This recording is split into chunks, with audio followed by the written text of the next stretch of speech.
Assalamualaikum dear students, I hope you are all fine and doing great. Our today's topic of discussion is structure of kidney. हम basically discuss कर रहे थे human urinary system को, उसके different components का मैंने आपसे discuss किया था। मैंने बताया था बच्चे जो यूरिनरी सिस्टम है उसके डिफरेंट कंपोनेंट्स है, जिसमें हम बात कर देते हैं there are two kidneys, there are two ureter, one urinary bladder and one urethra. Clear? यहाँ तक हम चीजें डिस्कस कर चुके हैं। अब नेक्स्ट हम ना किडनी के स्ट्रक्चर को डिटेल में देखेंगे। फिर इसका जो स्ट्रक्चर और फंक्शनल कंपोनेंट है दैट इज अ नेफ्रॉन, उसको डिटेल में देखें। अब ये क्या है, कैसे है, किस तरह और क्यों है, लेट्स सी। हम स्टार्ट करते हैं किडनी से। जब हम किडनी की बात करते हैं ना, मैं किडनी की बात करता हूँ, मैं कहता हूँ kidney is a reddish brown. ये एक रेडिश ब्राउन स्ट्रक्चर है, बीन शेप्ड ऑर्गन है, ये बीन शेप्ड ऑर्गन है। अब बेसिकली यहाँ पे उसकी मॉर्फोलॉजी बताई गई है। उसका कलर ये है, रेडिश ब्राउन है और बीन शेप्ड ऑर्गन है। ठीक है, बीन शेप जिसे हम लोबिया नहीं कहते उसकी बात कर रहा है। Each kidney has an adrenal gland on its top. इसकी सरफेस के ऊपर, टॉप के ऊपर एड्रीनल ग्लैंड होता है और दोनों किडनीज के ऊपर होते हैं। इसका मतलब अगर दो किडनी है तो दो एड्रीनल ग्लैंड, एक ग्लैंड यहाँ पर होगा एड्रीनल ग्लैंड, दूसरा ग्लैंड यहाँ पर होगा। क्लियर है?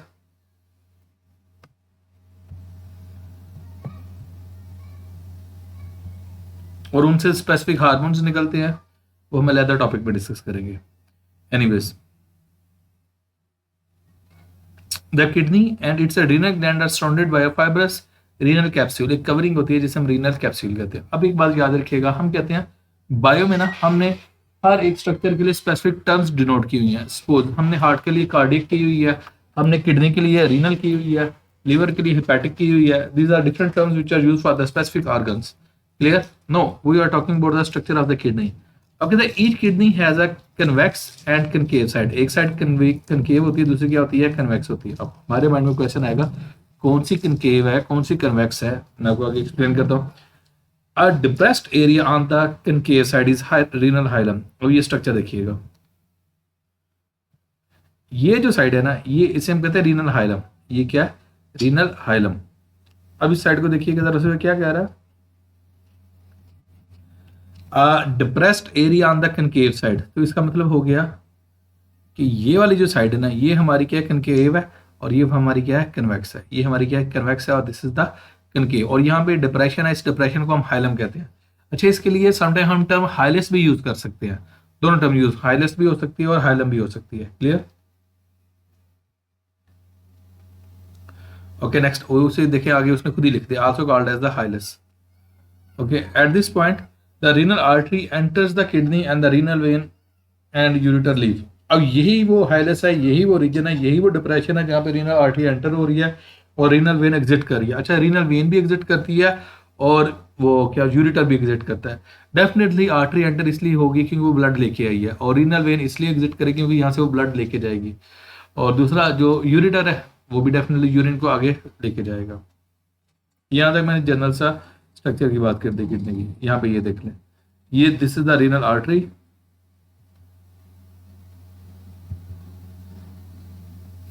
while this one is the renal vein and this is the ureter। artery enter होगी, vein exit करेगी and ureter will also exit from here।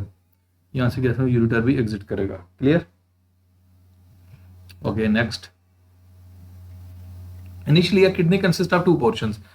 there are two portions, one is the outer region, other is the inner region। outer region को हम renal cortex कहते हैं, inner region को renal medulla कहते हैं। पहले मैं आपको डायग्राम से एक्सप्लेन कर देता हूँ, फिर उसको रीड कर लेते हैं। यहाँ पे ये देखें, ये जो बाहर वाला रीजन है इसको देखो, उसने बोला हुआ है रीनल कॉर्टेक्स। क्लियर? और जो इंटरनल रीजन है, इंटरनल स्पेस है, that is called as the renal medulla. अच्छा, एक बात इंटरेस्टिंग मैं आपको बता दूं, जब हम रीनल ग्लैंड की बात करते हैं ना, उसके भी दो पार्ट्स हैं। बाहर वाले रीजन को हम कहते हैं रीनल कॉर्टेक्स और अंदर वाले रीजन को मेडुला कहते हैं। क्लियर? एनीवेज, अब इसको रीड करते हैं। Internally kidney consist of two portions. The outer portion is renal cortex. बाहर वाले रीजन को हम क्या कहते हैं, cortex. It makes up about a third of the kidneys mass. इसका किडनी का मैस का इतना पोर्शन बनाता है। The inner portion called renal medulla. जो रीनल इनर पोर्शन है वो मेड्यूला है। इट मेक्स टू थर्ड, मतलब दो तिहाई जो बनाता है वो रीनल मेड्यूला बनाता है, 2/3 जिसे मैं कहना चाह रहा हूँ, और 1/3 क्या बनाता है आपका रीनल कॉर्टेक्स। तो इससे क्या मुराद हुआ, आपका जो मेड्यूला वाला रीजन है वो ज्यादा है। क्लियर? जो कॉर्टेक्स वाला रीजन है वो कम है। ओके, ये एमसीक्यू आएगा, आपसे आपसे पूछा जा सकता है कि क्या हो सकता है ज्यादा पोर्शन किसका, शॉर्ट क्वेश्चन भी आ सकता है। तो 2/3 पोर्शन कौन सा है, मेडुला है, एंड 1/3 पोर्शन कौन सा है, कार्टिक्स है। और कार्टिक्स कौन सा रीजन है, आउटर रीजन है, और inner region is the medulla. Anyways, the renal pelvis is a funnel shaped structure in the centre of the kidney. अब मैं आपको पेल्विस भी दिखा देता हूँ। यहाँ पे ये, इसको थोड़ा सा अंदर, यहाँ पे ये पेल्विस है, और इस पेल्विस वाले रीजन में सारा यूरिन कलेक्ट होगा, और यहाँ से यूरिटर के थ्रू क्या कर जाएगा, एग्जिट कर जाएगा बॉडी से बाहर। Okay, blood enters the kidney through a renal artery and leaves through a renal vein. वो एंटर किसके होगा, आर्टरी के थ्रू एंटर होगा, और एग्जिट किसके थ्रू करेगा, वेन के थ्रू एग्जिट कर देगा। The renal medulla consist of a number of cone shape pyramids, जिन्हें हम रीनल पिरामिड्स कहते हैं। मैं आपको अभी ये भी दिखा देता हूँ कौन से स्ट्रक्चर है।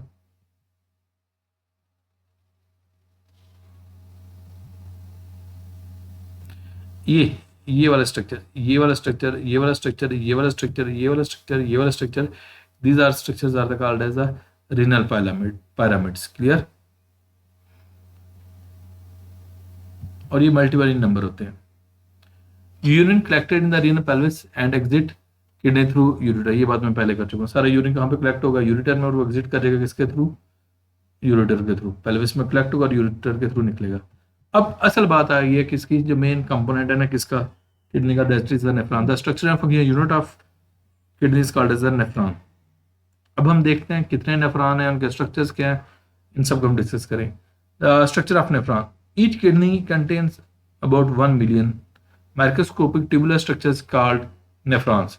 इसके अंदर क्या हो सकता है, कहता है 10 लाख के राउंड अबाउट क्या हो सकता है, माइक्रोस्कोपिक स्ट्रक्चर्स होते हैं जिन्हें हम नेफ्रॉन्स कहते हैं।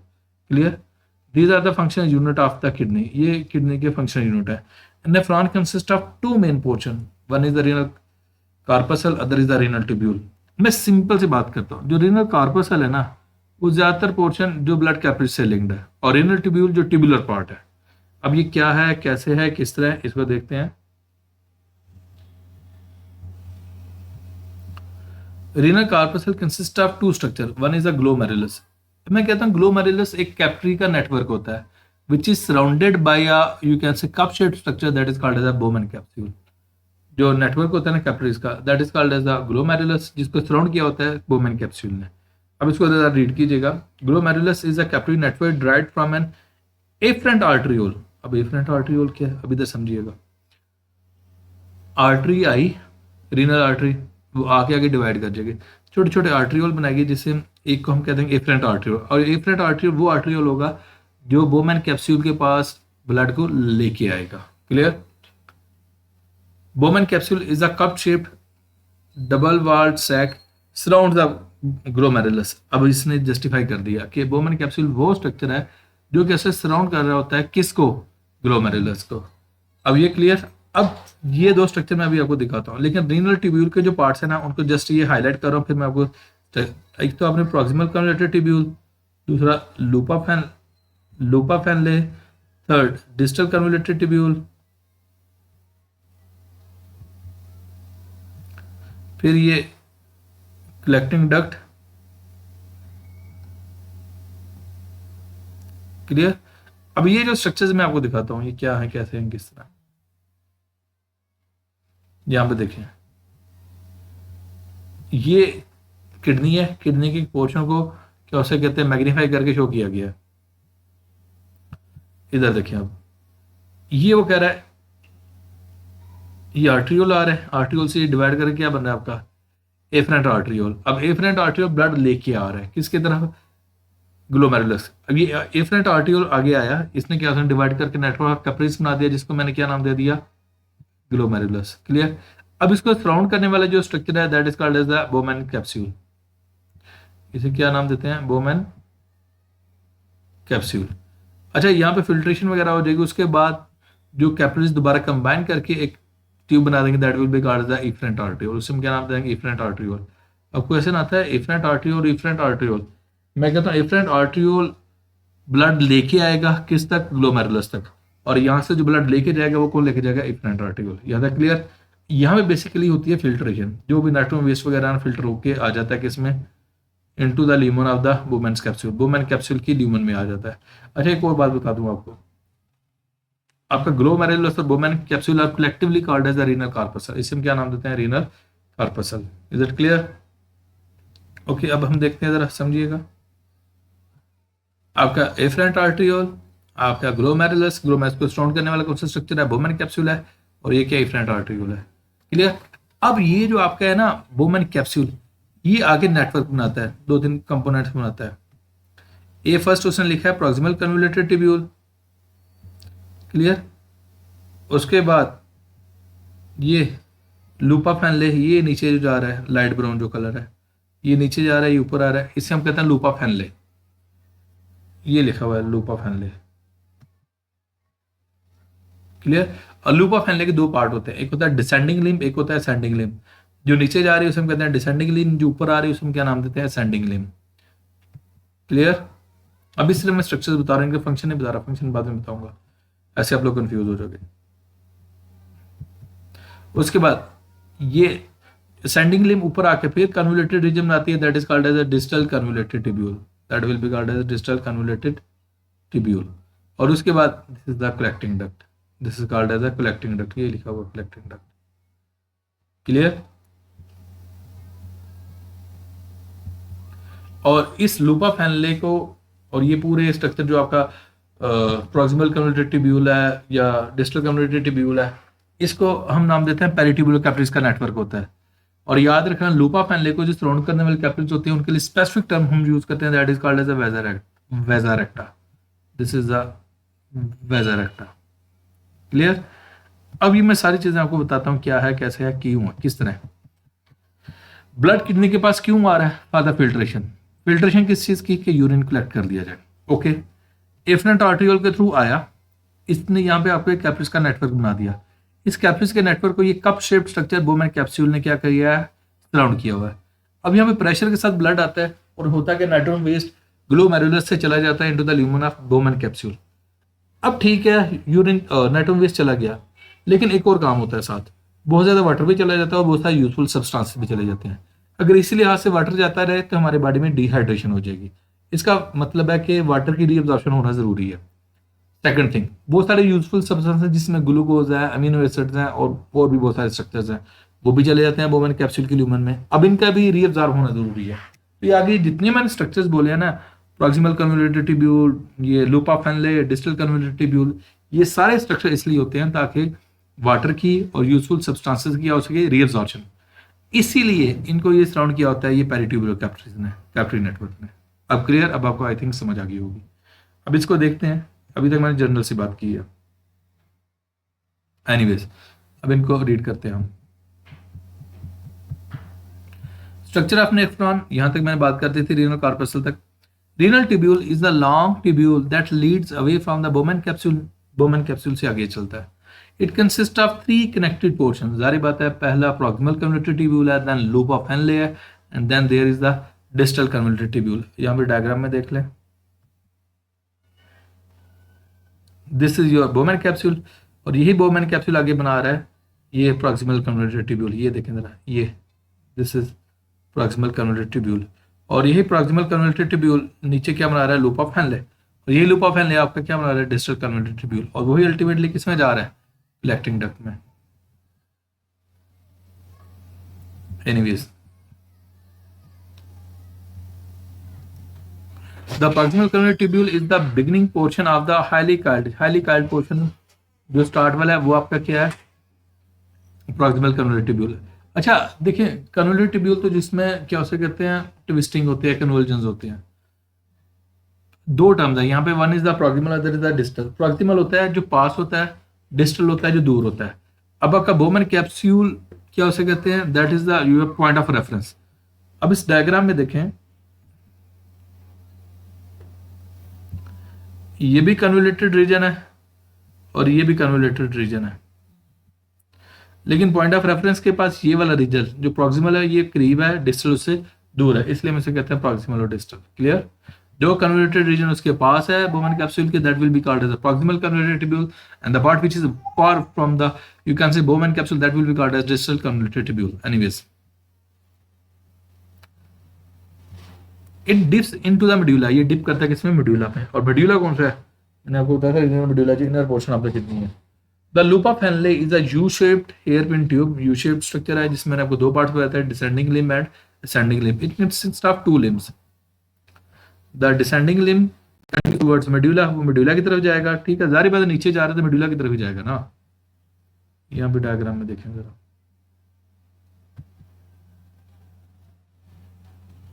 अब ये है ना, ये कॉर्टेक्स वाला रीजन है, ये मेडुला वाला रीजन है।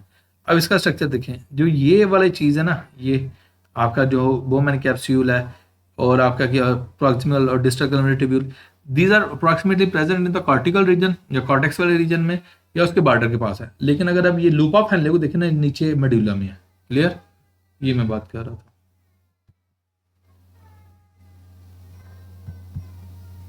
The descending limb continues towards the medulla. The ascending limb returns to the cortex. वही बात मैंने की जो cortex की तरफ है.